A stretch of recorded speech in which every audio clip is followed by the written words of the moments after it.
1000 தங்கச்சி இருக்கிறோம், 1000 அக்கா இருக்கிறோம். பொண்டாட்டியா கூட இருந்துட்டு போறோமே, எங்க தளபதிக்கு நாங்க நிப்போம். ஒருத்தி சொல்றா வெக்கமே இல்லாம, ஒருத்தி அவளுக்கு மரியாதை கொடுக்க முடியாது. எங்க தளபதிக்கு என்ன, அவருக்கு அம்மா இல்லைன்னா நாங்கள் அம்மாவை இருப்போம், அவருக்கு தங்கச்சி இல்லைன்னா தங்கச்சியா இருப்போம், அவருக்கு பொண்டாட்டி இல்லைன்னா குப்பை கூட்டுறவங்க கூட 10 பொண்டாட்டி வச்சிருக்கான், கூட்டுறவ 5 பொண்டாட்டி வச்சுக்கிறா. எங்களுக்கு இருக்கு நாங்க வச்சுக்கிறோம், நீ வச்சுக்கிறியாமா? எங்களுக்கு இருக்குன்றாவ நார்மலைஸ் பண்றாங்க. ஒருத்தன் கட்டிய மனைவி நீதிமன்றத்தில் அழுது கொண்டிருக்கிறார், எனக்கு வீட்டுக்குள்ளே தங்க இடம் கொடுக்க மறுக்கிறார், என்னை துன்புறுத்துகிறார், மென்டலி பிசிக்கலி என்னை டார்ச்சர் செய்கிறார் என்று ஒரு கட்சியின் தலைவனை பார்த்து, அண்ணாதுரையின் மனைவி அப்படி சொல்லல, கருணாநிதியின் மனைவி தயாளமால ராசாத்தியம்மாள் அப்படி சொல்லல, அண்ணன் ஐயா ஸ்டாலினுடைய மனைவி துர்காம் அப்படி சொல்லல, ஐயா எடப்பாடியின் மனைவி சொல்லல, அண்ணன் சீமானின் மனைவி சொல்லல, எங்களுடைய பிள்ளை எங்க வீட்டில் சொல்றாங்க அப்படி. ஆனால் தமிழ்நாட்டு அரசியல் ஒரு கட்சியின் தலைவருடைய மனைவி சங்கீதா சொல்றாங்க, என்னை அவர் மென்டலி பிசிக்கலி டார்ச்சர் செய்கிறார். என்ன மென்டலி பிசிக்கலி பொண்டாட்டிய டார்ச்சர் பண்ற ஒருத்தன் எப்படா தலைவர் என்று ஒரு மானமுள்ள தாவே கேட்கிற ஒருத்தன் கேட்கல. இப்படித்தான் அருண்ராஜ் பொண்டாட்டி சொல்வாங்களா? அருண்ராஜ் குடும்பத்தில் இதை ஏத்துக்குவாங்களா? இந்த மண்ணின் மகன் தானே அவரு. தமிழருடைய பண்பாடு கலாச்சாரம் அருண்ராஜ் ஐயாரசுக்கு தெரியாதா? ஒரு பொண்டாட்டி அடிச்சு வரட்டுவேன் எப்படி அந்த நாட்டுக்கு தலைவனா வருவன் ஒருத்தன் கூட கேட்கலங்க. கேட்ட ஒரு ஆளு நாங்க மட்டும்தான், வேற எவனும் கேட்கல. சங்கீதாவுக்கும் சேர்த்து நாங்க பேச வேண்டியிருக்கு. ஏன்னா அது எங்க வீட்டு பிள்ளை, ஈழத்து தேவதை அவள். அது சொல்லுவாங்களா, வீட்டுல தேவதை மாதிரி ஒரு பொண்ணு இருக்கும்போது வெறுல தெருவில் ஏதோ விட்டுருவாங்க. பைத்திய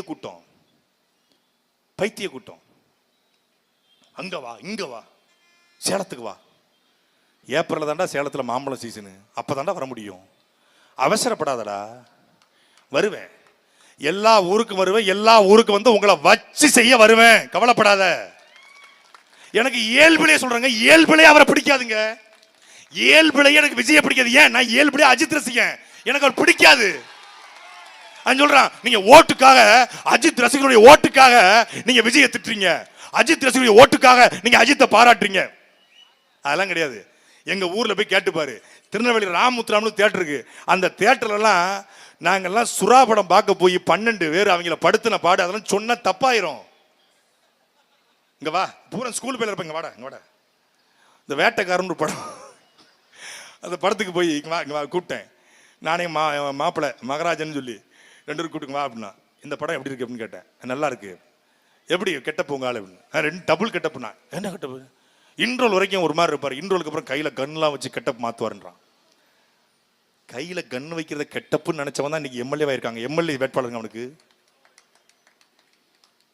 அவன் கட்சியில பாருங்க. இப்ப எங்க கட்சியில நாங்கள் ஆட்சி அதிகாரத்துக்கு வந்தால் தம்பி இடும்பானம் கார்த்திக் அமைச்சர், ஃபாத்திமா ஃபர்கானா அமைச்சர். எங்கள் கட்சியில நாங்கள் அதிகாரத்துக்கு வரும்போது எங்கள் அக்கா மரிய ஜெனிஃபர் அமைச்சர். எங்கள் கட்சியில் ஆட்சி அதிகாரம் எங்கள் தங்கை கார்த்திகா அமைச்சர். எங்கள் கட்சி ஆட்சி அதிகாரம் போது எங்கள் தம்பி அபுபக்கர் அமைச்சர். எங்கள் கட்சி ஆட்சி அதிகாரத்துக்கு வருற பொழுது எங்களுடைய கார்த்திகேயன் மருத்துவர் கார்த்திகேயன் அமைச்சர். எங்கள் கட்சி ஆட்சி அதிகாரத்துக்கு எங்கள் ஹிமாயின் கபீர் அமைச்சர். எங்கள் கட்சி ஆட்சி அதிகாரத்துக்கு வருகிற பொழுது எங்கள் கட்சியினுடைய முக்கிய பொறுப்பாளர் கூடிய பாக்கியராசன் முக்கிய துறையை கையாள்வார். படித்தவர்கள், பண்பாளர்கள், மக்கள் அரங்கத்தில் மக்கள் மொழியில இயல்புல திராவிடம் தமிழ் தேசியம் என்று மக்களுடைய கஷ்டங்களை, காயங்களை, கண்ணீர்களை, வழிகளை எடுத்துரைக்க மக்கள் மன்றத்தில் இந்த போர்டு போடுறவன் சட்டசபைக்கு போனா எந்த போர்டு போடுவாங்கிற மக்கள் தெரியும். அப்படி போடுங்க அமைச்சர். இவன் ஆட்சி அதிகாரத்துக்கு வந்தானா புஷியானந்த் பொதுப்பணித்துறை அமைச்சர், லெப்ட் பாண்டி விளையாட்டுத்துறை அமைச்சர், லாட்டரி சீட்டு நிதித்துறை அமைச்சர். நாடு விளங்குமா? எங்க 84வது வார்டுல 84 பேருக்கு பிரச்சனைங்க. அது தலைவரை இட்டுன்னு ஊருக்கு நான் வந்தேன். அந்த 84வது வார்டுலம்மா அவன் சட்டசபையில போய் எம்பளத்தி சம்பளத்தி கும்பளத்தின்னு யோசிச்சு பாருங்க. சென்சார் இல்லாம பேச ஆரம்பிச்ச ஒரு பையன் ரோட்ல நடமாட முடியாது. அருண்ராஜ் எல்லாம் வீட்டை விட்டு வெளியே வர முடியாது. உங்க வண்டவாளம் தண்டவாளத்துக்கு ரொம்ப நேரம் தம்பி கண்ணியமாக ஒழுக்கமாக சபையில நாகரிகமா பேசுறோம். நாகரிகமா பேசுறது எப்படி இருக்குன்னு நினைக்கிறீங்களா? பழைய கூவம் ஒண்ணு இருக்கு, அதை எடுத்து விட்டா தாங்க மாட்டீங்க. சாட்டதான் உங்களுக்கு தெரியும், ஒரு சாக்கடை உள்ள ஒளிச்சிருக்கான், அதை எடுத்து விட்டு தாங்க மாட்டீங்க. விமர்சனத்தை விமர்சனமா வச்சு கேள்விக்கு பதில் சொல்லணும். எந்த கேள்விக்கு பதில் கிடையாது. எங்களுடைய வேலை திட்டம் பெருசு. எங்களுக்கு இந்த தாவேக்கா ஒரு பொருட்டே கிடையாது. ஏன் பேசுறோம்? காமெடி, ஒரு என்டர்டைன்மெண்ட் வேணும்ல. இல்லைங்க. அண்ணன் ஹிமாயினா ராவா அடிச்சார் 1.5 மணி நேரம். எல்லாரும் அப்படி டைட்டா இருந்தீங்க. ஒரு ரிலாக்ஸேஷன். ஜிம்முக்கு போன உடனே ஸ்ட்ரெச் பண்ணி இப்படி கையை காலை மடிக்கி இப்படி காலத்தை இப்படி ஆட்டுறோம்ல ஸ்ட்ரெச். அது மாதிரி விஜய் பேசுறதுக்கு ஒரு ஸ்ட்ரெச், ஒரு என்ஜாய்மெண்ட். இப்போ தம்பி அப்புறம் சிரிச்சாங்க பாருங்க. ஒரு என்ஜாய்மெண்ட் தேவைப்படுது. அவன் என்ஜாய்மெண்ட் வித்தவுட் ரெஸ்பான்சிபிலிட்டி, நம்ம என்ஜாய்மெண்ட் வித் ரெஸ்பான்சிபிலிட்டி. கரூர்ல மட்டும் இல்லைங்க, விக்கிரவாண்டி மாநாட்டு திடலுக்குள்ளே சார்லஸ் என்கிற ஒரு பையன் மயங்கி விழுந்து செத்து போனா முண்டியம்பாக்கம் அரசு மருத்துவமனை கொண்டு போற வழியில அவன் செத்து போயிட்டான். முதல் வாத்தியார ஃபர்ஸ்ட் மர்டர் அவன் ரசிகன். இரண்டாவது திருச்சியிலிருந்து போன சீனிவாசன் கலையனுங்கிற இளைஞர் பாசறை பொறுப்பாளர்கள் தாவேக்கால 2 பேரு விழுப்புரத்துக்கு போகிறதுக்கு முன்னாடி ஆக்சிடென்ட் செத்து போயிட்டான். அந்த பையன் எனக்கு நல்லா தெரியும், திருச்சி உறையூர்காரன். விஜயனுடைய படத்துக்கு போஸ்ட் விட்டான். நீங்க தேடி பாரு, போய் சொல்லல. கலை சீனிவாசன் 2 பேரு செத்து போயிட்டான். தொடர்ச்சி 5 பேர் ஆக்சிடென்ட். ஒருத்தனுக்கு கூட இரங்கல் தெரிவிக்கல, ஒரு அனுதாபம் சொல்லல, ஒரு ஆறுதல் தெரிவிக்கல. மதுரையில பேனர் ஒட்டிக்கிட்டு இருந்த காளிராஜ் என்கிற இளைஞன் கரண்ட் கம்பம் அடிச்சு விழுந்து செத்து போயிட்டான், விஜய் கட்சிக்காரன். அதே மதுரையில கூடலூரை சார்ந்த ரோஷன் அப்படிங்கிற ஒரு இளைஞன் 18 வயது இளைஞன், ஒரே பிள்ளைங்க, பெத்த பிள்ளை, வீட்டுக்கு ஒரே பிள்ளை, ஒத்த பிள்ளை செத்து போச்சு, ஒரு ஆறுதல் சொல்லல. இப்ப தஞ்சாவூர்ல இவனுடைய வாகனத்தை விரட்டி கொண்டு போய் திருச்சி கல்கொண்டார் கோட்டையை சார்ந்த பால் வியாபாரி பால் வித்து பிள்ளைய தனியார் கல்லூரில படிக்க வச்சு பிள்ளை படிச்சு எப்படியும் பால் வியாபாரி கடனை அடைச்சி இந்த குடும்பத்தை தூக்கி விட்டும் நம்பிக்கையோடு இருந்த அந்த குடும்பத்துக்கு பால் ஊத்த வேண்டிய அந்த பிள்ளை, அவனுக்கு அவன் தந்தை பால் ஊத்திட்டாரு. இன்னைக்கு காலையில விக்னேஷ் என்கிற அந்த இளைஞன், விஜயை பார்க்க போன இளைஞன், தஞ்சாவூர் இருக்கக்கூடிய காமாட்சி ஹாஸ்பிட்டல்ல இறந்து போனான். இதுவரைக்கும் தாவேக்கால நாங்க வந்தா நண்பா நண்பிஸ் தோளா தோலிஸ் நீங்க செஞ்ச நன்மைக்கு என் உடம்பு தோலை எடுத்து எரிச்சு அதை செருப்பா தச்சு போடணும்னு சொன்னார் இல்லையா? விக்கிரவாண்டி மாநாட்டுல எனக்கு நீங்க செஞ்சதுக்கு என் உடம்பு தோலை அறுத்து அதை செருப்பா தச்சு போட்டாலும் இந்த பாவத்தை கழுவ முடியாதுன்னா, என்னடா இவன் இப்படி சொல்லியிருக்கான்னு பார்த்தா, உடம்பு தோலை அறுக்க வேண்டாம், உனக்காக செத்து போன 54 பேர் செத்துருக்காங்க. சேலத்துல ஒரு வடநாட்டு தொழிலாளி இவரை பார்க்க வந்து வெயில்ல மயங்கி வந்து போயிட்டான். இப்ப நாங்க கூட்டம் போடுறோங்க, திருச்செங்கோடுல வாழ்ற மக்கள் தெரிஞ்சுக்கோ, நாங்க கூட்டம் போடுறோம். 6 மணிக்கு கூட்டம், 9 மணிக்கு முடிப்போம். ஏன்? மக்கள் ஓய்வா இருப்பாங்க, மாலை நேரம் மக்கள் வந்து கூடுவாங்க, எல்லாம் உழைக்கிற மக்கள். எவனாவது ஒருத்தன் தமிழ்நாட்டுல தேர்தல் பிரச்சாரம் கூட வெயில் நடத்தலாம், பட்ட பகல்ல 11 மணிக்கு உச்சி வெயில கூட்டம் போடுறான். ஏன்? 6 மணிக்கு மேல ஆட்டோ ஓடாது. வடிவேல் சொல்றல, 6 மணிக்கு மேல அவனுடைய சுயரூபம் தெரியாம பேசிக்கிட்டு இருக்கீங்க, பொண்ணு கொடுக்க முடிவு பண்ணிடுவாங்க. பிரபுவும் டெல்லி கணேசும் அங்க உட்காந்துட்டு குளிங்கி சிரிப்பாரு. 6 மணிக்கு மேல அவனுடைய ஆட்டத்தை பத்தியே தெரியாதும் பாரு. என்ன 6 மணிக்கு மேல ஆட்டம் ஓடாதுன்றவாப்ல வடிவேல். ஏன்? 6 மணிக்கு மேல அவன் குடிகாரன்.